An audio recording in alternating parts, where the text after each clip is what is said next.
Inutusan niya ako na mag-deliver ng 1 billion pesos para kay BBM. Ayon pa kay Yusek Jojo, nang ipaalam niya ito sa Pangulo, ang utos sa kanya ng Pangulo ay mag-ingat at siguraduhin si Yusek Jojo lang ang maghahatid. Okay. Ang instruction po sa akin ni dating Speaker Martin Romualdez ay dalhin sa number 30 Tamarind Street, South Forbes Park at ibigay kay Yusek Jojo Caris dahil ito raw ang drop-off point na malapit sa bahay ng Pangulo. So I have here sa aking phone, papakita ko muna bago yung video. A1 information, nakipakita ko na sa inyo. As of September 2023, 6 Forbes properties were sold at the right price to Tambaloslos. 6 to eh. Hindi naman sinabi kung ilan. Zaldico's newest house in Forbes has 2 basement floors to house all their money bundles. October 2, 2023, yan po yung date.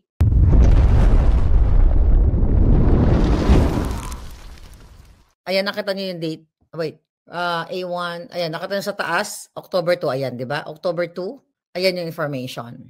Pasabog ko to 2023. Sa mga nakanood sa akin, mga nakafollow sa akin, kaya po tayo may sash ngayon, Miss Vindicated. Ito po lahat ang ito yung isa sa mga kadahilanan kung bakit ako kinasuhan ni Zaldico. Pakita ko lang muna yung kaso sa akin. Nakita niyo ba yan? Yan, complaint defamation. Nakita niyo?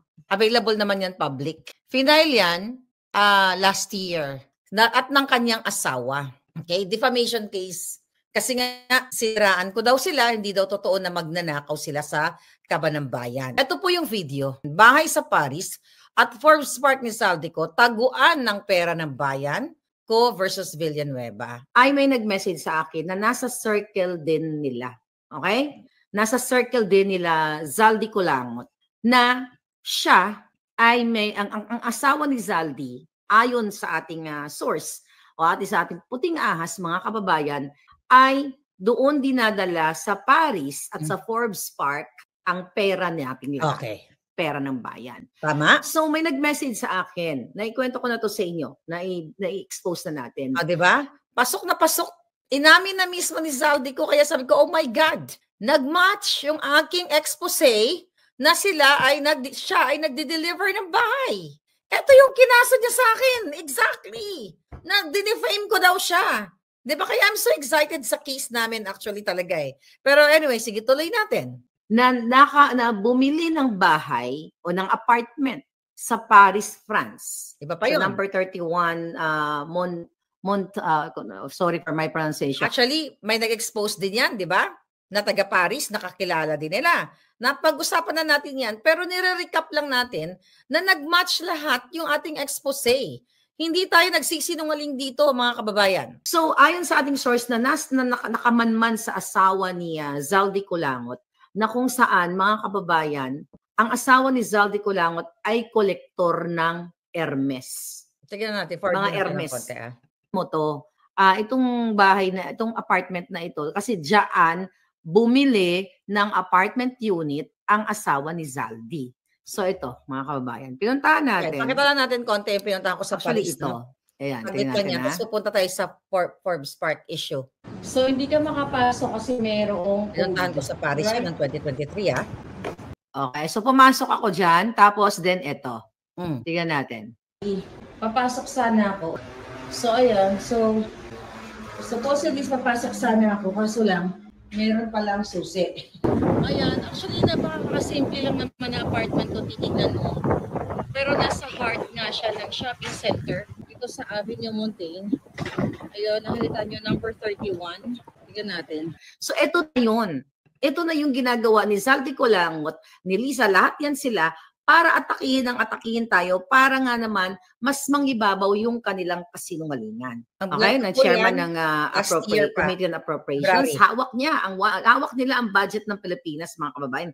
Magsimula sa tsinelas, sa paa, lahat, pati yata ng asawa niya ay pinasunutan ng Hermes. Mga anak, so lahat magsimula sa belt, naka-Dior, pajama, lahat. Di ba? Di ba dapat ang mga politiko ay mamuhay ng modest kind of life. Simple lang. Paano sila magiging simple kung hawak nila ang trilyones na budget natin? na bumili ng bahay, bumili sa Forbes Park. Okay? September ko pa to inulat sa inyo eh. Nire-remind ko lang kayo. Bumili as of September 2023, actually 6 na Forbes homes, Forbes Park properties ang naibenta doon kay Tambaluslos. 6 po na bonggang-bonggang bahay sa Forbes Park. Eh ang pagkakaalam ko, pag ginugel mo ang mga bahay sa Forbes Park, pinakamahina ang 1 bilyong piso. So kung 6, let's say kung paimbisigahan ng talaga hindi ko alam kung sino pang matino sa buwakan ng inang kuting administration. This is 6 Forbes Park properties o Forbes properties. Ngayon, mga kababayan, ayon sa information, sa ating puting jahas, nung September ay meron ding property nga doon si Zaldi. So ano yun, niregalo ni Tamba. At doon sa basement, doon daw po nila nilalagay yung mga budget galing sa national budget. Doon nilalagay ang pera ng bayan sa basement. Kaya sabi ko, Senator Joel Villanueva, total, mainit ka naman sa privilege speech mo. Tulungan mo ang taong bayan. Bakit hindi ito ipaimbestigahan? Itong nakakarating na information sa ating channel na 6 na Forbes properties ang binili ni Tambaluslos at ang iba doon ay nasa pangalan o baka may dami o na kay Zaldi. Okay? At ng kanyang pamilya. Imagine nyo, may bahay sa Paris, may bahay sa Forbes, tapos may mga illegal na negosyo, di ba? May mga kickback. Okay? Itong mga impormasyon na ito, sinabi ko to sa inyo nung I think September. Okay?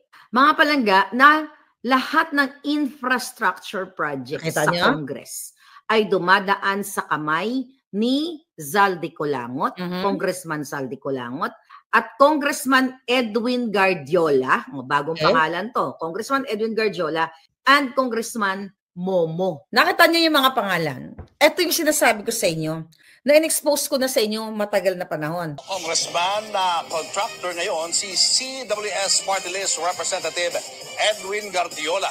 Abot daw sa 20 billion pesos na DPWH projects ang napunta sa mga kumpanyang konektado kay Guardiola. Sa Caraga, napag-alaman ng Billionaire News Channel na higit 1 bilyong pisong kontrata ang nasungkit ng kumpanya ng pamilya ng isang kongresista mula 2017 hanggang 2024. Congressman ng unang distrito ng Surigao del Sur. Siya si Congressman Romeo Momo. Kasi ipinapakita ko sa inyo yung timeline ng pag-expose ko sa inyo. And also, naka-preserve kasi yung mga documents, yung mga information dito sa akin. Kaya hindi totoo si Bangag, yung pinapalabas niya na siya ang nag-expose nito.